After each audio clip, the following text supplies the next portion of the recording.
Hace unas semanas me entrevistaron un chico y una chica que están haciendo un terciario en cultura japonesa y me entrevistaron porque están cursando una materia que se llama Taller de Artes del Do. El Do como camino, ¿no? El Do como cuando hablamos del Bushido, como cuando hablamos del Aikido, como cuando hablamos del Karate Do. Y ellos muy interesados en el Horimono como forma artística, se preguntaban para un trabajo práctico que tienen que hacer si el Horimono puede ser un do. Y en la entrevista me preguntaron mi punto de vista, si el Horimono, si el tatuaje japonés podía ser un do. Así que en este podcast tengo ganas de hablar de nuevo sobre ello porque ya he hecho un podcast hablando sobre el tatuaje japonés tal vez como una forma de Bushido, pero me gustaría darle una vuelta más a eso. Si todavía no escuchaste ese podcast, te invito a que vayas a escucharlo y si no, quédate acá que desde mi estudio en Olivos comenzamos con este podcast. La etimología de la palabra do es camino y método. Y la conceptualización de este do, que la encontré en el autor Nitobe, implica un cuerpo de sabiduría y tradición. Vamos a ver después qué es tradición, con una ética, una estética, y que el autor Konishi dice que tienen que tener las características de especialización, transmisividad, normatividad, universalidad y autoridad. Entonces, el do es un método, ¿no? Un método es el camino para llegar a una meta, el camino a seguir para llegar a algo.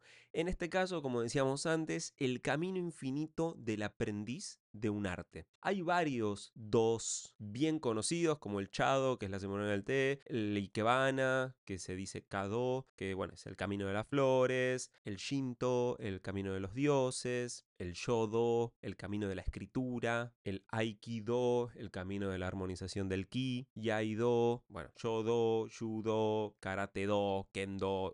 Hay un montón de dos como ya registrados, digamos. Pero entre ellos el Horimono no aparece. No aparece como Horimono Do. Entonces mi idea es analizar un poco esta idea de do. Primero tendríamos que empezar a pensar en qué es la tradición, porque si bien el do es un camino infinito del aprendiz de un arte, como decía antes, también está asociado con algo que tiene que ver con una tradición. Tradición en japonés se dice dento. Den significa transmitir o pasar algo y to significa unificar o crear un sistema. Entonces sería algo así como la unificación al transmitir algo, al pasar algo, o la creación de un sistema al pasar algo. Entonces, la tradición de algún modo es la creación de un sistema. Ahora, hay un problema, leo yo, ya con Freud y con Lacan, o sea, ya desde un punto de vista más occidental,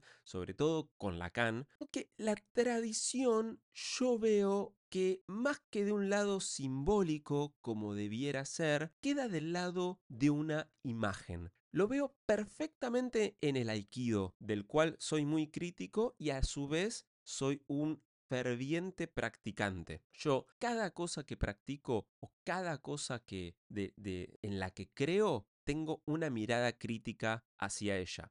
Sobre todo en esta época de la modernidad tan tardía que algunos filósofos la proponen como la época de las cámaras de eco, la época en la que YouTube te muestra solo lo que quieres ver, te muestra solo lo que quieres escuchar, Instagram te muestra solo lo que quieres ver, solo lo que quieres escuchar, y todas las redes sociales exactamente lo mismo. Entonces, tu sesgo de autoconfirmación hace que vos todo el tiempo reafirmes tu idea sobre lo que es el mundo y no puedas cuestionarte nada sobre tu mundo. Entonces, yo creo que todos tendríamos que tener un pensamiento crítico para esas cosas que nos gustan. Y veo que la tradición, entendida como la entendemos los occidentales, la tradición como japonesa, entendida por los occidentales, pensándolo con Lacan, es totalmente imaginaria. Ha perdido el rasgo simbólico. Como que nosotros queremos equiparar el rasgo simbólico, ¿no? Como la cosa cultural, con la imagen. De nuevo, lo veo a la perfección en el aikido. El aikido es un arte que se percibe como tradicional, pero en realidad es un arte que se ha quedado en el tiempo y se ha quedado en el capricho del fundador Morihei Ueshiba, que Morihei Ueshiba agarró técnicas de Daito Ryu, que era otro arte marcial, las fusionó con ideas del Shinto, el camino de los dioses, la religión autóctona de Japón, y creó su propio arte. O sea, le sacó la cosa tradicional, digamos, al Daito Ryu, que era un arte que venía desde la época samurái, y dijo, muchachos, esto, bueno, no va más, porque esto lo utilizaban los samuráis, ahora es otra cosa. Lo mismo pasó con Jigoro Kano, con el judo. Él agarró un arte marcial tradicional de otra época y la ayornó a su época. Y ahora pasó lo mismo con el jiu-jitsu brasilero. Alguien trajo las ideas de Japón viejas del judo y las ayornó a la modernidad. Eso es una preservación tradicional. Vos ves el jiu-jitsu brasilero y decís, bueno, no, che, pero pará, esto no tiene nada que ver con Japón. Y no, no, no, sí tiene mucho que ver, porque la tradición ahí está conservada, lo simbólico está conservado, solo cambió la imagen, pero la transmisión es la misma. Me parece que transmite mucho más la tradición, porque la tradición lo que tiene que hacer, creo yo, o leo yo, es una adaptabilidad a la época. Si no, es simplemente una añoranza pava del pasado que se estanca y que está condenada a morir. Fíjense cómo el aikido se está muriendo. Y uno podría pensar, no, es que a la gente ya no le interesa la tradición. Es que es una práctica del 1940 en el 2024. Lacan decía, pobre aquel que no pueda adaptarse a la subjetividad de su época, porque está condenado a morir. Y acá es donde quiero introducir un concepto que fue de lo más brillante que escuché en los últimos tiempos de un autor norteamericano, practicante de artes marciales, que él dijo, la tradición no es preservación. De nuevo, la tradición no es preservación. Y vos dirás, ¿qué significa eso? Bueno, él dio un ejemplo también brillante, lo quiero traer, que él decía, imagínate, para los que fueron a Japón, habrán visto que los japoneses están haciendo reverencias todo el tiempo, sobre todo en el contexto laboral. Todo el tiempo reverencias, o sea, la reverencia está muy presente. ¿Qué implica la reverencia simbólicamente? Bueno, una noción de respeto. ¿Ok? Ahora, este muchacho propone lo siguiente. ¿Qué pasa si la reverencia se deja de hacer inclinándose a 90 grados y la gente la empieza a hacer agarrándose la cabeza? Los más puristas, un purista conservador, como podría ser, no sé, Yukio Mishima. Tengo un video sobre Yukio Mishima, si no sabes quién es. Fue un hombre que se hizo un harakiri en 1970. Bueno, él, un purista conservador de las tradiciones japonesas, podría decir, esto es una aberración, que la gente deje de hacer referencias para agarrarse la cabeza. Pero ¿qué pasa? Este chico, este autor estadounidense, lo que propone es, ¿por qué sería una aberración? Si en definitiva lo que está ocurriendo es que la transmisión simbólica del respeto, de la reverencia como respeto, no cambió. Simplemente cambió la forma. Simplemente cambió la imagen. La transmisión sigue estando. Lo simbólico que es el respeto sigue estando. Simplemente cambió la imagen. Y acá quiero traer de nuevo lo que propuso Horiyoshi Sandaime, que dijo, yo no puedo decir que hago tatuaje tradicional, porque si hiciese tatuaje tradicional, tendría que primero volver al periodo Edo, segundo, tendría que tatuar con agujas que no están esterilizadas, tercero, tendría que tatuar con pigmentos que provocan fiebre, que provocan reacciones alérgicas, tendría que tatuar sin aire acondicionado, sin calefacción, y así la tradición moriría. Porque vos te tatuarías con agujas que no están esterilizadas, que yo las usé con otro cliente. ¿Te tatuarías con esas agujas? ¿Te tatuarías si yo te tatúo sin guantes? ¿O si preparo un pigmento adelante tuyo con químicos raros que tienen un olor feo? Claramente ahí la tradición moriría. Hay una idea de Marx que me parece genial. Por favor, no me digan, no, es zurdo. Solamente porque cito a Marx. Estemos un poco más elevados en las conceptualizaciones y en los debates. Pero la idea es fantástica. Dice, las condiciones materiales generan las superestructuras ideológicas y las superestructuras ideológicas lo que quieren hacer es mantener las condiciones materiales que las provocan. Es muy sabio. Y pasa un poco lo mismo con lo que vino a descubrir Freud. Tu síntoma está ahí porque provoca una satisfacción inconsciente de la que, bueno, vos no sos consciente, pero el inconsciente se satisface con el síntoma. Vos lo padeces, pero hay una parte tuya que se satisface. Y a partir de eso vas a encontrar una ganancia secundaria a esa molestia. No, yo me lavo las manos todo el tiempo, no porque soy obsesivo, sino porque así me cuido de las bacterias y bla. Hay un artista canadiense que me encanta, que hace Tebori. Él hace las líneas con máquina y después todo Tebori. Todo, todo, todo, todo, todo, todo. Y él dice como, tiene una frase que me llama mucho la atención que es Fuck modernity o Reject modernity, embrace tradition. Como decirle no a la modernidad y abrazar la tradición.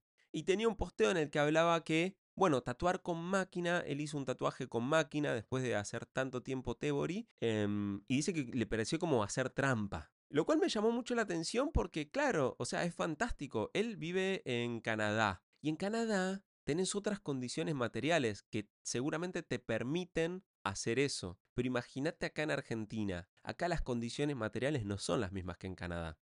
Acá nadie se bancaría 50 sesiones para hacer toda una espalda y unos brazos. Es casi imposible. Porque un tatuaje saldría $10.000. Y en Argentina el decil más rico de la población tiene un sueldo de promedio de $1.500. Entonces es casi imposible. Es esta cosa como de rearmar la tradición para que no muera. ¿No? Si no, está condenada a morir. Si no se adapta a las condiciones materiales del lugar. ¿No? Si lo que importa es la transmisión simbólica. Lacan diría que la tradición es un síntoma en el museo, o cuando menos tiene el potencial de ser un síntoma en el museo. Porque de nuevo, ¿vos te vendrías a tatuar si yo te tatuase con agujas sin esterilizar? Seguramente no. Eso lo verías en un museo como algo que se hacía antes. Verías una aguja en una vitrina, caminando por el museo, te topás con una vitrina toda iluminada, con una pequeña penumbra y mirarías el nomi, el sashibo, esa aguja de tatuar, esa varita de bambú vieja con detalles de tinta y la aguja ahí puesta. Y te preguntarías a cuánta gente le metió una enfermedad esa aguja, pero de ningún modo pensarías en, che, yo me quiero hacer eso. Entonces, yo creo que lo que tenemos que hacer nosotros como los horishi modernos, los tatuadores modernos, los artesanos modernos, los talladores de objeto modernos, primero que nada es cuestionarnos las tradiciones. ¿Yo puedo ser parte de una tradición en la que no formé parte del sistema Iemoto, por ejemplo? Que fue una de las preguntas que nos hicimos con los chicos estos que me vinieron a entrevistar, ¿no? Que me decían, bueno, el tatuaje japonés, vos como artista de tatuaje japonés, que ni siquiera sos parte de la cultura japonesa y no sos parte del sistema Iemoto, ¿considerás que de cualquier modo el horimono puede ser un do? Bueno, sí, yo considero que sí, porque yo a lo que apunto es a lo simbólico, no tanto a lo imaginario. Es muy loco, pero para mí lo menos importante del tatuaje japonés es la imagen. Porque la imagen te la hace cualquier tatuador, nada, o sea, vas a encontrar tatuadores que son fantásticos. De hecho, mirá Reels en Instagram y si mirás 10 tatuajes perfectos, el algoritmo ya te va a empezar a mostrar tatuajes perfecto, perfecto, perfecto, perfecto, perfecto, perfecto. Dentro de poco ya te va a poder tatuar una máquina. Así que si vas solamente por la imagen, la máquina te aseguro que te lo va a hacer mejor que yo. Te lo aseguro, te lo firmo. Entonces, para mí la imagen no es lo más importante. Para mí lo más importante es lo simbólico. Y yo soy un buceador ferviente de lo simbólico. Un crítico muy profundo también. Pero soy crítico justamente porque quiero preservar ese simbólico. Entonces, ¿qué es el sistema Iemoto? Para los que no saben, es un término japonés que significa cabeza de familia o fundador, ¿no? Como el sistema Iemoto es un sistema que se desarrolla en el periodo Edo, un periodo que, valga la redundancia, fue extremadamente controlado, vamos a decir, que cualquier manifestación cultural que se formaba trataba de ser controlada automáticamente. Fíjense lo que pasó con el teatro Kabuki, que de hecho dentro del teatro Kabuki tenés un sistema Iemoto, pero el teatro Kabuki lo han inventado las mujeres y los hombres se los robaron, se lo usurparon y de hecho si hay un papel de mujer dentro del teatro Kabuki, no lo hace una mujer, lo hace un hombre. Entonces el sistema Iemoto era un modo de control del shogunato Tokugawa. Era un método para preservar y estandarizar las artes tradicionales, esa era la excusa, pero en el fondo era un método de control. Un método de control destinado a que los Tokugawa no pierdan su poder. Y por eso se llama el sistema cabeza de la familia o fundador de la casa, ¿no? Es como en las familias de tatuaje japonés, que había un shijo, un padre, que había también un shodai, es decir, el fundador de un linaje. Es decir, que yo, por ejemplo, sería Nico Shodai, si siguiese este sistema. Yo sería el padre de mi linaje. Y algún día podría nombrar un Nico Nidaime o un Nico segundo. Pero en el sistema Iemoto, este líder supremo, este Shodai, tendría la autoridad exclusiva para enseñar, certificar instructores, modificar las reglas o la disciplina dentro de la familia. Y ese cargo después se lo heredaría a otro miembro de la familia. Ya sea de mi familia, podría pasárselo a mis hijos o a un discípulo que yo considere que lo vale, ¿no? Ahora, el del tatuaje japonés es un sistema parecido al Iemoto por la estructura jerárquica y cómo el Shodai toma las decisiones y puede modificar todo a su voluntad. Pero el aprendizaje tradicional, entre comillas, del tatuaje japonés es de Oyabun Kobun. O sea, padre-hijo, ¿no? Como Shisho, hijo. En el sistema Iemoto, el maestro es la autoridad máxima. En la Yakuza o en el Horimono, el Oyabun o el Shodai es el líder del clan y tiene la última palabra en las decisiones del grupo. ¿Por qué traigo el sistema Iemoto? Porque justamente todos los dos que he comentado al principio, el Aikebana, el Yodo, el Aikido, la ceremonia del té, tienen una estructura Iemoto. Por eso los chicos me preguntaban si el Horimono, a pesar de no tener un sistema Iemoto, podía ser considerado un Do. Entonces, bueno, empezamos a hacer toda esta discusión, ¿no? Otra diferencia que hay es que en el sistema Iemoto los discípulos van completando etapas específicas y van recibiendo certificados para poder enseñar a un nivel avanzado. Y todos esos nuevos estudiantes, todos esos certificados, los controla el Iemoto, ¿no? Como en la cabeza. En este caso sería yo, por ejemplo, como que yo, ahí está, yo estoy haciendo el curso este de tatuaje japonés, ¿no? Con mi curso de tatuaje japonés, yo trato de atraer discípulos que me tienen que pagar cuotas por lo que yo les enseño. A cambio de eso les doy certificaciones que también son caras. O sea, como que yo, está bien, te dejo tomar mi curso, pero me tenés que pagar el curso y la certificación. Y después, si vos le querés enseñar a alguien, también me tenés que dar una parte de esa certificación a mí. Y yo quedo a la cabeza. Bueno, el curso de tatuajes japoneses que estoy haciendo no es así. Tampoco tiene la otra estructura, porque yo no me. O sea, yo no me estoy proponiendo como el chillo. No me estoy proponiendo como el padre. En el curso de tatuajes japoneses que estoy haciendo y que ya está a la preventa, por si te querés sumar, yo no me ofrezco como el sujeto supuesto saber, o sujet supposé savoir, que es un término en francés que Jacques Lacan utilizó para referirse a estos maestros, porque el shijo, el maestro, el iemoto, la cabeza, se supone que sabe. Vos le otorgás, perdón, mejor dicho, el estudiante le otorga un saber a ese maestro, un saber completo. El maestro es completo. El maestro dice A y se hace A. Y si al otro del día el maestro dice no era A, es B, se hace B. Y si al otro día el maestro dice se hace Z, se hace Z. Todo va en relación al capricho del maestro. De nuevo, las condiciones materiales generan las superestructuras ideológicas que lo único que quieren hacer es mantener las condiciones materiales que las fomentaron. Por eso yo quiero como romper un poquitito con eso, porque yo estoy armando mi propio do, mi propio camino. Recordemos que dento es transmitir o pasar algo y unificarlo o crear un sistema. Yo lo que les quiero transmitir es la duda. Yo lo que les quiero transmitir es mi camino. A partir de eso creé un sistema, que es un curso estructurado en un aula virtual, donde yo lo que les voy a enseñar es el camino y les voy a mostrar los errores que yo cometí en relación al tatuaje japonés, a las culturas japonesas, a la relación que tengo con Japón, a cómo quería yo crear, justamente reducir la tradición a una imagen. Yo quería reducir la tradición a una simple preservación, que es lo que hoy día estoy criticando. Les quiero mostrar, bueno, las imágenes que creo, cómo investigo la historia de lo que quiero tatuar. Bueno, es otra cosa la que yo quiero transmitir. Yo no te quiero transmitir un saber, bueno, sí, te quiero transmitir un saber, mentira, pero ese saber no tiene que ver con un sujeto supuesto al saber.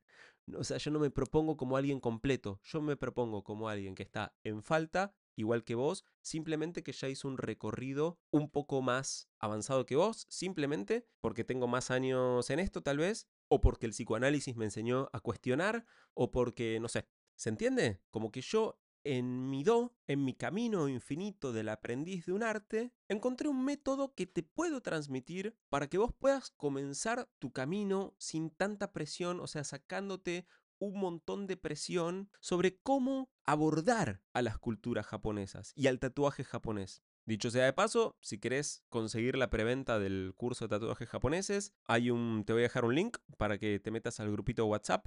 Es un grupo privado, ahí vas a tener toda la información. El curso va a costar $150, lo que sale una sesión de tatuaje, me parece súper accesible. Y en la preventa va a tener un 50% de descuento, así que te va a salir $75 el curso. Aprovecha. Entonces, yo creo que el horimono es un do, o por lo menos como yo lo practico, siento que es un do. Porque recordemos, el do implica un cuerpo de sabiduría y tradición con una ética y una estética sustentadora. El cuerpo de sabiduría está. La tradición, entendida como una transmisión y una unificación, está. La ética está.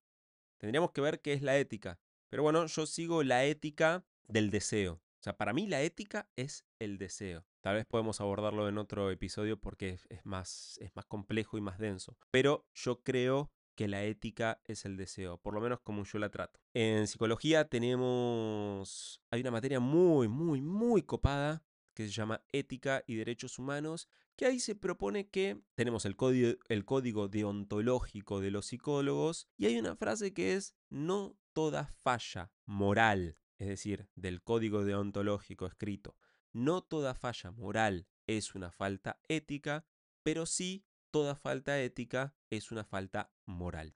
Y también, bueno, hay una estética, ¿no? La estética del horimono.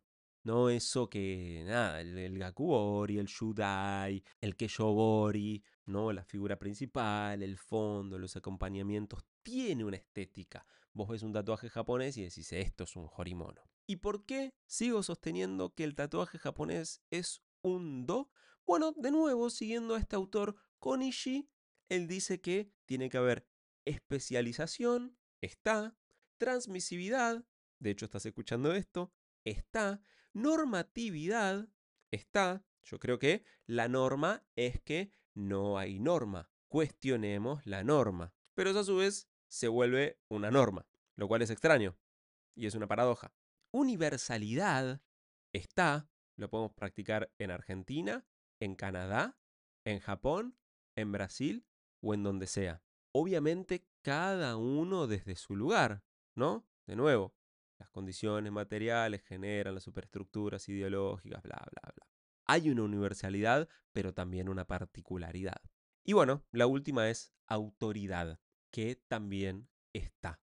Yo me considero una autoridad. ¿Pero por qué? Porque autoridad es una palabra que proviene del latín aucoritas, que significa hacer crecer, magnificar. Yo me considero una autoridad por esto, porque me interesa hacer crecer el conocimiento, me interesa magnificar el conocimiento, porque si no las ideas se estancan, mueren. Entonces, ¿el tatuaje japonés es un do? Me atrevo a decir que sí. Aunque no seamos japoneses, me atrevo a decir que sí. Aunque no sigamos el sistema Iemoto, me atrevo a decir que sí. Aunque no sigamos el sistema Oyabun Kobun, me atrevo a decir que sí. Hay una artista que se llama Horiren, que significa la talladora de la flor de loto, que es una mujer, que es la primera de su familia y fue autonombrada. Ni siquiera tuvo un maestro. O sea, su maestro, bueno, sí, es el conocimiento que adquirió, pero ella es autonombrada, la primera de su linaje, y bueno, nada, es una artista súper respetada y que tiene súper autoridad. Y uno dirá, ¿eso no es tradición? Sí, es tradición, porque es la tradición ayornada al año 2024, donde una mujer puede tatuar, donde una mujer puede ser la primera de su familia, donde una mujer puede ser autonombrada. Pero la transmisión simbólica sigue, el hilo simbólico sigue, cambió la forma, cambió la imagen, pero lo simbólico, lo real, sigue ahí. Bueno, nos vemos el próximo capítulo para seguir con este podcast de tatuajes japoneses. Sayonara.